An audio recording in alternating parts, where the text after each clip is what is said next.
Finally আমি যাচ্ছি আমার ড্রিম ট্রিপে, তাও আবার বাড়ি থেকে একা একা। ছোটবেলায় এ জওয়ানি হ্যাঁ দিওয়ানি দেখতে দেখতে অনেকবার ভেবেছিলাম আমিও কখনো আমার ফ্রেন্ডদের সাথে এইভাবে মানালি ট্রিপ করব, আর সেই ড্রিমটা যে এইভাবে পূর্ণ হতে চলেছে আমি কোনো ভাবতেই পারিনি। তো ফাইনালি আমরা যাচ্ছি মানালি ট্রিপে।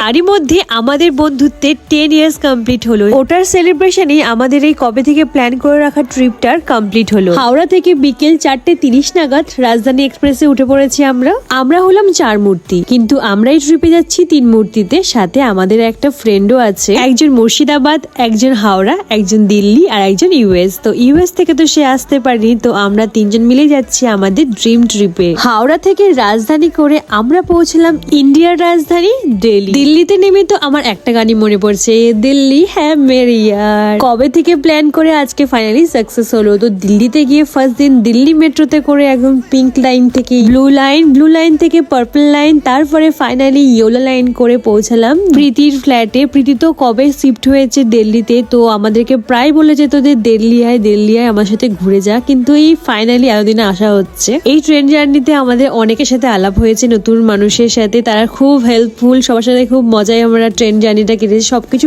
ব্লগে খুব ভালোভাবে শেয়ার করেছি। এই যে ফাইনালি পৌঁছালাম রোহিণীতে, এখন 11:20 বেজে গেছে। তো এখন যাই জলদি প্রীতির কাছে। এই যে কত দিন পর সঙ্গে দেখা, কি এক্সাইটেড ছিলাম আমরা এই ট্রিপটা নিয়ে। কবে থেকে প্ল্যান, আজকে সাকসেস হচ্ছে। ফাইনালি আমরা প্রীতির ফ্ল্যাটে পা রাখতে পেরেছি।